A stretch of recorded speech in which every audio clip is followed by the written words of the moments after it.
ஆசியாவிலேயே மிகப்பெரிய கோவை புளியங்குளம் முந்தி விநாயகர் கோயிலில் புத்தாண்டு சிறப்பு வழிபாடுகள் உற்சாகமாக நடைபெற்று வருகின்றன. கூடுதல் தகவல்களோடு இணைப்பில் இருக்கிறார் எமது செய்தியாளர் சுரேஷ்குமார். சுரேஷ்குமார், தற்பொழுது புளியங்குளம் முந்தி விநாயகர் கோயிலில் இந்த புத்தாண்டிற்காக என்னென்ன மாதிரியான சிறப்பு வழிபாடு ஏற்பாடுகள் எல்லாம் செய்யப்பட்டிருக்கின்றது? பொதுமக்களின் வருகை எவ்வாறாக இருக்கிறது? ஒவ்வொரு ஆண்டும் ஆங்கில புத்தாண்டு பிறந்தவுடன் கோவை மக்கள் பெரும்பாலும் புளியகுளம் பகுதியில் உள்ள முந்தி விநாயகர் கோவிலில் தரிசனம் செய்து தங்களது இந்த புத்தாண்டு மிகச்சிறந்த ஆண்டாக அமைய வேண்டும் என வேண்டி வழிபாடு செய்து வருவது வழக்கமாக கொண்டிருக்கிறார்கள்.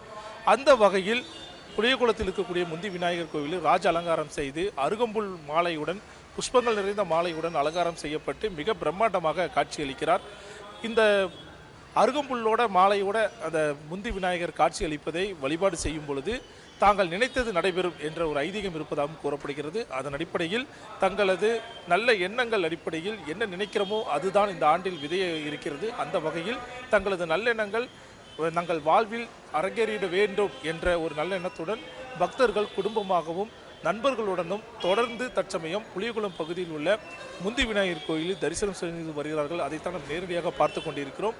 புத்தாண்டு பிறந்த பிறகு 2026 தொடர்ந்து காலை முதலே முந்தி விநாயகர் கோவிலில் வழிபாடுகள், சிறப்பு பூஜைகள், புஷ்ப அலங்காரங்கள் அனைத்தும் செய்யப்பட்டு அதற்கான புத்தாண்டுக்காக வரக்கூடிய மக்கள் வழிபாடு செய்யும் பொருட்டு அவர்களுக்காக பிரத்யேகமாக முந்தி விநாயகரை இங்கு உள்ள பூசாரிகள் அலங்காரம் செய்து ராஜ அலங்காரம் செய்து தற்சமயம் காட்சியளிக்கும் வகையில் தரிசனம் கொடுக்கும் வகையில் விநாயகரை ஏற்பாடு செய்திருக்கிறார்கள்.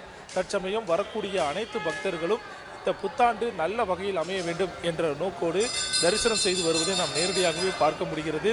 இரவு முழுவதும் கோவையில் பல்வேறு இடங்களில் புத்தாண்டு கொண்டாட்டங்கள் மிக பிரம்மாண்டமாக நடைபெற்றதை தமிழ் ஜனத்தில் நாமும் பதிவு செய்திருந்தோம். அந்த வகையில் 2025 முடிந்து 2026 நல்லபடியாக துவங்கியிருக்கிறது.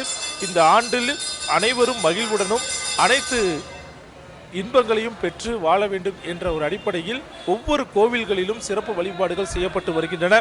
அந்த வகையில் கோவை புளியகுளம் பகுதியில் உள்ள முந்தி விநாயகர் கோவிலில் மிக சிறப்பம்சமாக ஆசியாவிலேயே மிகப்பெரிய ஒரு விநாயகர் சிலையாக இருக்கிறது. 190 டன் எடை, 19 அடி உயரம் என மிக பிரம்மாண்டமாக காட்சியளிக்கக்கூடிய விநாயகரை தரிசித்து தங்களது புத்தாண்டை துவக்கி இருக்கிறார்கள் கோவை மக்கள் என்றுதான் சொல்ல வேண்டும். புரியுதா? கோவை புளியங்குளம் முந்தி விநாயகர் கோயிலில் புத்தாண்டிற்காக சிறப்பு ஏற்பாடுகள் எல்லாம் செய்யப்பட்டு பொதுமக்களும் தரிசனம் செய்து வருகின்றார்கள். கூடுதல் தகவல்களுக்கு நன்றி சுரேஷ்குமார். திருநெல்வேலி மக்களே, நம்ம திருநெல்வேலியில உங்களுக்குன்னு ஒரு சொந்த வீடு கட்ட ஒரு பெஸ்ட் சான்ஸ் வந்திருக்கு. Yes, launching G Square Artistic Enclave Thachanallur. திருநெல்வேலியோட ஃபர்ஸ்ட் எவர் கேட்டட் கம்யூனிட்டி, அதுவும் அமிர்தா வித்யாலயம் பக்கத்திலேயே. நம்ம G Squareல மட்டும்தான் no middle man, so no extra charges. அதனாலேயே market price 30 lakhs per cent இருக்கும்போது G Square பிரைஸ் ஒரு சென்ட்டுக்கு வெறும் 6.9 lakhsல கொடுக்க முடியுது. திருநெல்வேலியில எங்க வேணா தேடி பாருங்க, இதை விட கம்மியான பிரைஸ்ல இவ்ளோ தரமான கம்யூனிட்டி கிடைக்க வாய்ப்பே இல்ல. சோ சான்ஸ் மிஸ் பண்ணாம இன்னைக்கே உங்க பிளாட்டை புக் பண்ணிருங்க. G Square Artistic Enclave.